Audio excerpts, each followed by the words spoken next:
میں یہ تو نہیں کہوں گی کہ مجھے یقین نہیں بھوت پریت وغیرہ پہ، لیکن ہاں میں نے کبھی خود سامنے نہیں دیکھا ایسا کچھ اور نہ ہی کبھی محسوس کیا، لیکن اس واقعے نے میری روح ہلا کر رکھ دی تھی۔ میری شادی ہوئی اور کچھ ہی دنوں میں بس میں نے اور میرے ہسبینڈ نے ہنی مون پلان کیا۔ مجھے میکسیکو جانے کا بہت شوق تھا، تو میرے ہسبینڈ نے وہاں 1 ہفتے کی ریزورٹ میں بکنگ کر لی۔ جب ہم وہاں گئے تو سب ٹھیک ٹھاک تھا، بہت مزہ آ رہا تھا، ہمیں سب کچھ بہت اچھا لگ رہا تھا، کھانا پینا اور پیکج میں تمام گھومنے کی چیزیں، سب کچھ اچھی اچھی جگہیں بھی ہم ایکسپلور کر رہے تھے۔ لیکن 3-4 دن اچھے سے گزر جانے کے بعد مجھے رات کے وقت کسی کی رونے کی آوازیں آ رہی تھیں۔ میں نے اپنے ہسبینڈ کو جگایا، اسے بھی سنوایا، لیکن وہ آوازیں صرف مجھے ہی آ رہی تھیں۔ میرے ہسبینڈ نے مجھے ادھر ادھر باتوں میں لگایا، اس لیے کہ کہیں میں خوف زدہ نہ ہو جاؤں۔ خیر ہم سو گئے۔ پھر اگلی صبح ہوٹل مینیجر نے ہمیں بتایا کہ آج رات یہاں اسٹے کرنے والوں کے لیے پیکج میں ہے کہ ہم آپ کو ایک بے حد خوبصورت جنگل کا وزٹ کروائیں گے۔ میری شکل کے ایکسپریشنز یہ بات سن کر شاید تھوڑا گھبرا گئے، تو وہ مینیجر ایک دم بولا، ارے نہیں، ڈرنے والی بات نہیں، یقین کریں وہ جنگل رات میں بے حد خوبصورت ہے۔ خیر ہم سب کا ڈنر ہوا اور پوری ٹیم جس میں ٹوٹل 7 یا 8 لوگ تھے اور بس ہم میں ایک ہی کپل جس کے ساتھ 4 یا 5 سال کا بچہ تھا، اس جنگل کی طرف ہم چل پڑے۔ وہاں جاتے جاتے ہمیں کسی عورت کی درد سے روتی ہوئی آوازیں آ رہی تھی۔ مجھے وہ آواز جانی پہچانی لگی، کیونکہ یہ وہی آواز تھی جو 2 دن پہلے رات میں اپنے کمرے میں سن رہی تھی۔ اب جیسے ہی ہم اس جنگل میں آئے، یہ دیکھ کے ہم سب حیران رہ گئے۔ وہ جنگل واقعی بہت خوبصورت تھا۔ رات میں وہاں جگنوؤں کی ٹمٹماتی روشنی نے پورے جنگل کو حسین کر دیا تھا۔ خوبصورت۔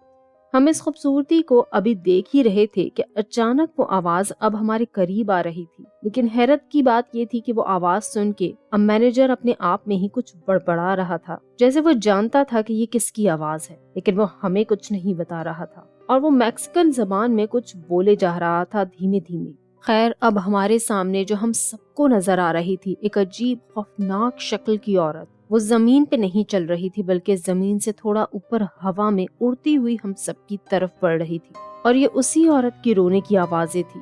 وہ اب ہمارے گروپ میں موجود اس بچے کی طرف بڑھ رہی تھی۔ ہم سب کو اس بھوتیا عورت سے خوف آ رہا تھا اور سبھی اس سے پیچھے ہٹ رہے تھے، مگر اس بچے کی ماں اپنے بچے کو بچانے کی بھرپور کوشش کر رہی تھی۔ ہم سب بس یہ دیکھ ہی سکتے تھے، کیونکہ اس سے مقابلہ کرنے کی ہمت کسی میں بھی نہیں ہو رہی تھی۔ اس مخلوق نے جیسے ہی اس بچے کے سر پر ہاتھ رکھا، وہ بچہ تھم سا گیا جو ابھی اپنی ماں کے پیچھے چھپا ہوا تھا۔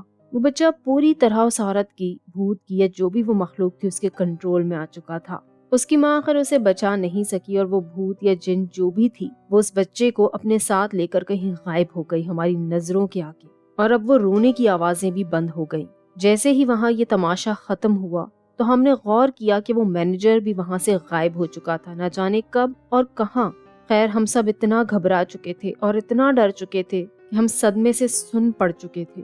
جیسے تیسے کر کے ہم ہوٹل واپس آئے، لیکن میں اور میرا ہسبینڈ صبح ہوتے ہی وہاں سے بھاگ نکلے۔ اس واقعے کو کئی سال گزر گئے ہیں، لیکن اس عورت کے بچے کا آج بھی کچھ پتا نہیں، کیونکہ وہ کسی انسان نے کڈنیپ کیا ہی نہیں تھا۔ کس کو کیا بتایا جاتا کوئی یقین بھی نہیں کرتا، لیکن یہی سچ تھا کہ وہ ایک بھوتیا مخلوق تھی جو اس بچے کو اپنے ساتھ لے گئی۔